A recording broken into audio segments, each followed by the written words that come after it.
اس وقت جو وبائی مرض پھیلا ہوا ہے اس کی وجہ سے پوری دنیا متاثر ہے۔ غریب ممالک کے باسی لاک ڈاؤن کی وجہ سے دوہری مصیبت میں مبتلا ہیں، اس لیے کہ جو روز کماتے تھے اور روز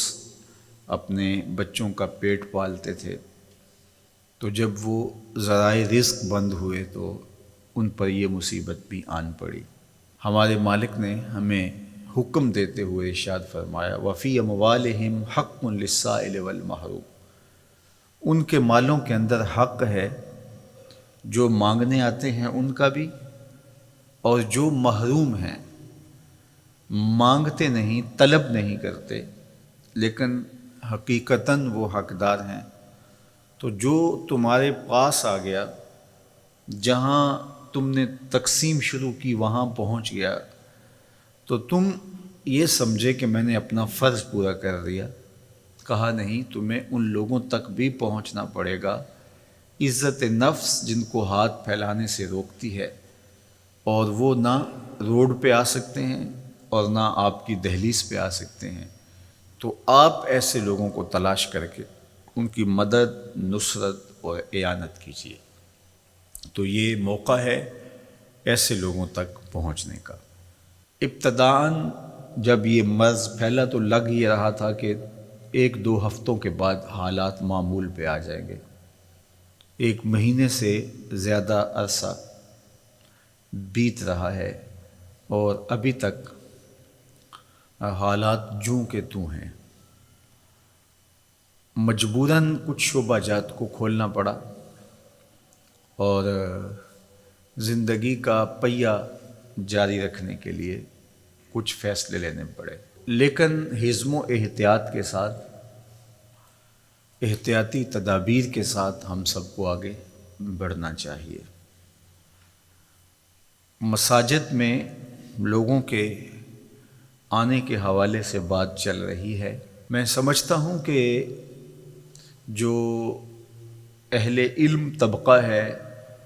مساجد کے کارپرداز ہیں، علماء کرام ہیں، انہوں نے بھرپور تعاون کیا ہے۔ عمومی طور پہ جب زندگی کی چہل پہل چاروں سمت نظر آتی ہے اور سارا زور مسجد پہ ہی ہوتا ہے کہ یہاں اگر 5 بندے جمع ہو گئے تو کوئی حادثہ ہو جائے گا، جبکہ مسجد کے ساتھ ایک بینک پر لمبی قطاریں لگی ہوئی ہیں اور دوسری جانب لنگر بانٹا جا رہا ہے اور وہاں 1000 آدمی جمع ہے، حکومتی امداد تقسیم کی جا رہی ہے تو وہاں ہزاروں لوگ جمع ہیں،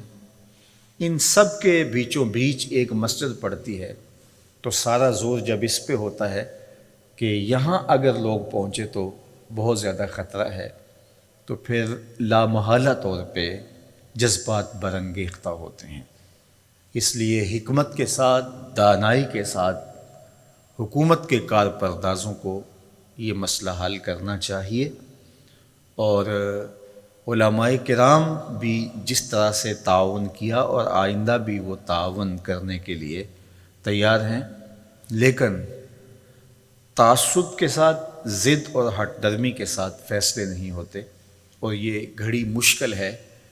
اور ہم ایک مشکل وقت سے گزر رہے ہیں، حالات اس کے بالکل متحمل نہیں ہیں۔ اس لیے سوچ سمجھ کے زمینی حقائق کا ادراک کرتے ہوئے فیصلہ کیا جائے، جس طرح باقی شعبہ جات کے اندر گنجائش دی گئی ہے، اس طرح مساجد کو بھی احتیاطی تدابیر کے ساتھ کھولنے کی